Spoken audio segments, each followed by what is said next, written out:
ball team. Can you imagine the animals of the forest having a ball team?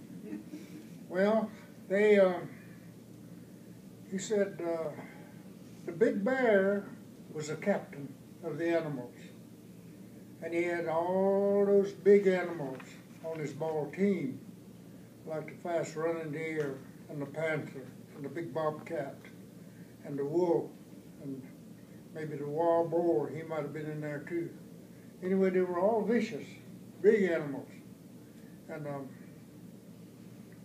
the big bear, he liked to show off with his big strength, had big arms like that.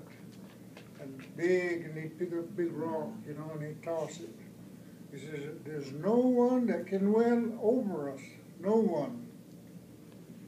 Well, while he was doing this, somebody's trying to get his attention down here on his toes, tapping his toes.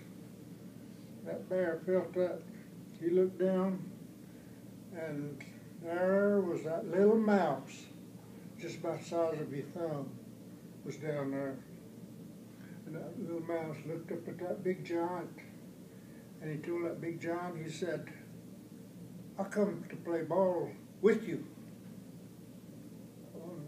Oh, that big bear fell over laughing. He was laughing because that little mouse wanted to play with those big, strong animals. So, after a while, the big bear gets up, and he looks down at that mouse still looking for an answer. That big bear pointed his finger at him and said, I want you to tell me what in the world can you do in a ball game? Just look at you, and look at your size. I don't know about you. Then the bear took his big foot, and he kicked that little mouse out into the woods, out into the bushes.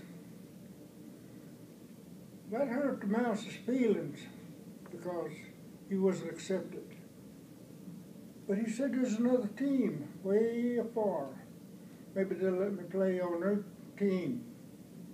So he traveled for a long way and finally gets to the other team's camps, ball down site. And he tells the captain of that team, which was the Eagle, there was a fowl of the air had a ball team, and they had the big falcon, and they had the big buzzard, all those big birds. And they were getting ready to play. They said, we're going to play the big bear and his team tomorrow.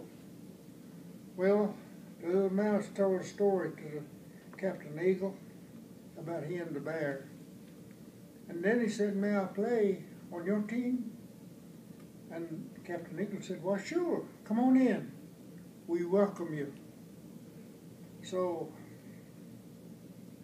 they took him in, and then Captain Eagle looked at him and said, we got a big problem. You don't have any wings. You got to have wings to play with us. So they looked around real quick, and they found a little piece of leather. They cut out two little wings like that and attached them to the little mouse's sides. And the Captain Eagle grabbed him up and took him way up into the sky and dropped him. And he could fly. He'd come down, in and out, in and out. And Captain Eagle said, you can play with us tomorrow. You got wings. Next day, ball game time arrived.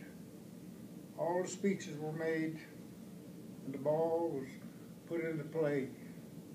When they raised the ball up, the little mouse grabbed that ball before they ever hit the ground, and he went in and out amongst all those big animals. Had them big paws, and they were trying to knock him down, but he's getting away. He went on through, and he scored. He come back, and again and again and again, he scored. And he dominated the game, and he beat the big bear that pointed his finger at him and said, I want you to tell me, what in the world can you do in a ball game? So the old man that told his settlers the story, he said, don't ever underestimate the size of a person or the looks of a person, or the color of a person. If they want to join what you have going, welcome them in. Because if you don't, they just might beat you. Yeah. But today, that mouse still flies. Late in the evening, mainly during the summer months, if you're out just about dark, you look up and you see that little mouse going in and out like that. What do you think he might be? Llama, huh? Butterfly. Yeah, bat. I have a question.